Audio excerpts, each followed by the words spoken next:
আসসালামু আলাইকুম বোনেরা, কেমন আছেন? আশা করি ভালো আছেন। আলহামদুলিল্লাহ আমিও ভালো আছি। আজ রান্না করবো পালং শাক দিয়ে গলদা চিংড়ি দিয়ে।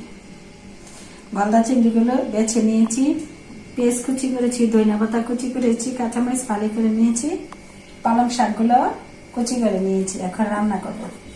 কড়াইটা গরম হয়েছে, শুরুতেই এখন তেল দিয়ে দিচ্ছি।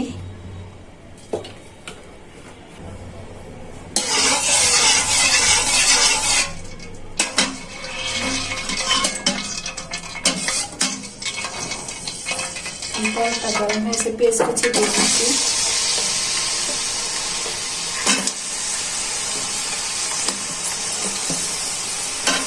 এখন পেঁয়াজগুলো ভাজা হয়ে যাক।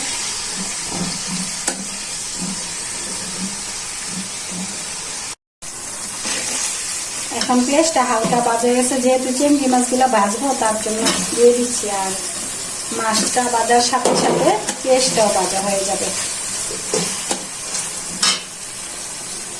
এখন মাছটা ভাজা হবে না, স্বাদ মতো লবণ দিয়ে দিচ্ছি,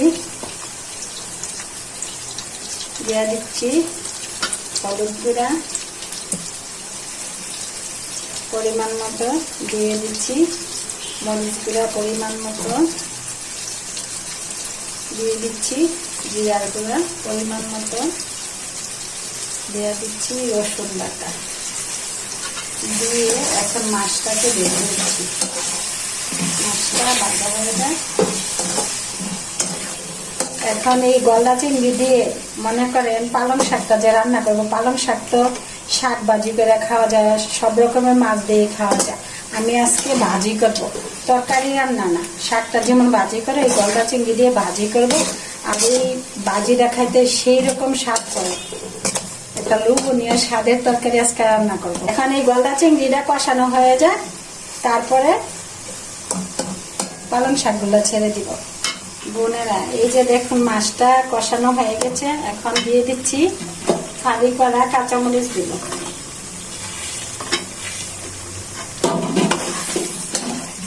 কারণ মাছটা তো অনেক বড় চিংড়ি, তো গলদা চিংড়িটা সিদ্ধ হইতে একটু লাগবো।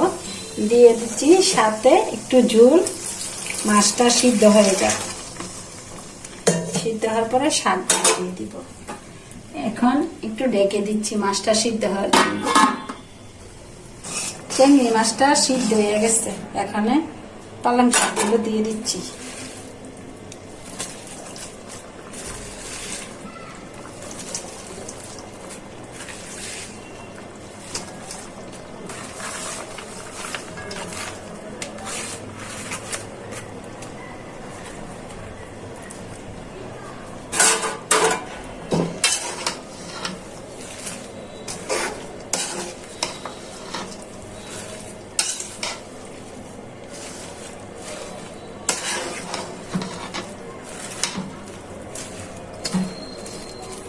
এখন শাকগুলো সুন্দর মতো হয়ে যাক, ডেকে দিই। দেখি তরকারিটা হয়েছে কিনা। অনেক সুন্দর সেজে, তেলটা কি সুন্দর আসছে। মাছগুলা পালং শাক দিয়ে সেই আজকে লাগবে, দেখি টেস্টটা। ও, অন্যরকম একটা স্বাদ হয়েছে।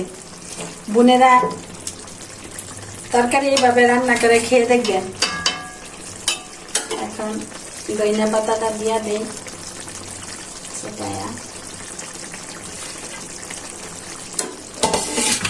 বোনেরা ভালো থাকবেন, সুস্থ থাকবেন। আমার ভিডিওগুলো বেশি বেশি দেখবেন, লাইক করবেন, শেয়ার করবেন, কমেন্ট করে জানাবেন। আল্লাহ হাফেজ।